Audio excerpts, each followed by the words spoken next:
I'm passionate about removing non-academic barriers, and I think students who come from a low socioeconomic status, I think that they bring with them a non-academic barrier. So I think in the classroom it's our job to talk about and come up with solutions to remove those barriers. Excellent. And it's so great that you say that, because that's exactly what our topic is going to be today, removing those barriers from those socioeconomic and those disadvantaged students' lives to where they can participate and get what they need out of education and have an equal or have equity in the educational setting and thrive in it.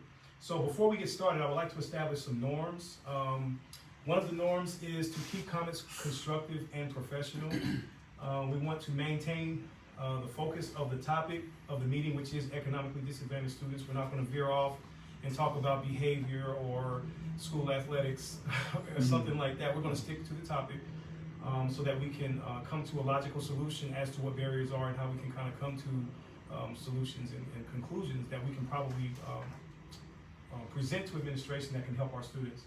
And last but not least, be positive. We're not going to use any punitive dispositions, and we're going to be careful not to use any students' names. If you would like to use a student situation, we can create a fictional name or call them a cartoon character or something, but let's be careful not to identify anybody specific. Are there any questions about the norms, guys?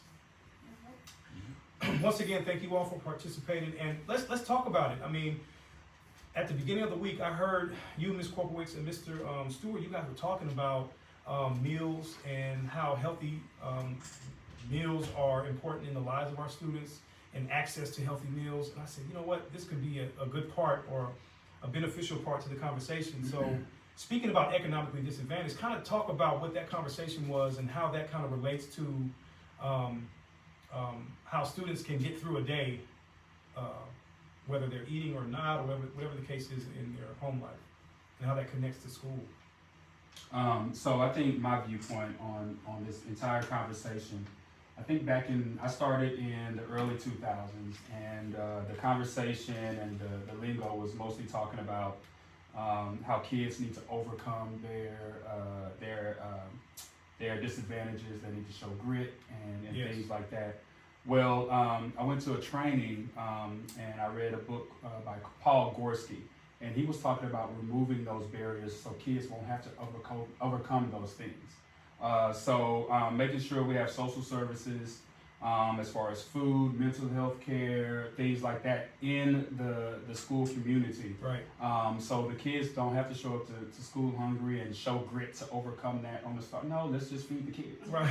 You know what I mean? Let's Exactly. just feed them, Exactly. you know? So I think my approach to economically disadvantaged situations is holistic and making sure that they don't have to, privileged kids don't have to show grit, or they don't have to overcome challenges. And I think that should be the same thing for all schools, economically disadvantaged, Title I or not. So I'm always coming from a viewpoint of providing services for those kiddos to help them, just become the best people they can be. Excellent. It kind of gives them an even playing field. Exactly. I think we all remember that it was, like I said, early, maybe even 2010s. They had a picture of two children looking over a fence, Yep. trying to look over a fence. Right. So one had a higher podium than the other. Well, Paul Gorski, this guy was saying, just remove the fence. How about we just remove the fence? Right. Right. Instead of trying to make it balanced and things like that, just remove the disadvantages as much as we can. Right. And so with the food conversation, we were talking about how, we were trying to, lead healthier lives. And we just realized how expensive it is to eat that type of food. So we were worried about our kiddos who want to eat healthy also. Right. Yeah, because as I said, I started buying all this healthy food and realized my grocery bill's gone through the roof. To where if you just buy like the processed foods and all the non-healthy foods, it's very low cost. And so that's where a lot of our low-income kids are getting is the foods, which doesn't keep them full. Yeah. So then that's one of their barriers when they come to school, taking a test or studying or whatever. They're hungry. They can't think if they're hungry.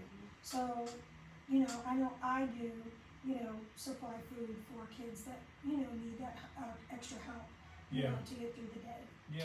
Luckily, we have communities at schools Right. here, Right. and some other programs. I know we have free lunch for everyone that needs it, even for community members and Yeah. things like that. So those are the type of things that I just wish that that we can kind of push through without so much paperwork and things like that. Yeah. Just kind of make more connections throughout the community. So we And can I'm help glad you said that, because when it's time to take a test or do an assessment, we don't know what these kids are coming to school with, Exactly. as far as the package of the economically disadvantaged nature of their home life. So when it's time to take a test like the STAR or the benchmark test or a CBA, whatever those high stakes tests are, we want them to be in the best position for success. And if they're not, we have to figure out what that is that's keeping them from being their best, and then find out how we can support those parents.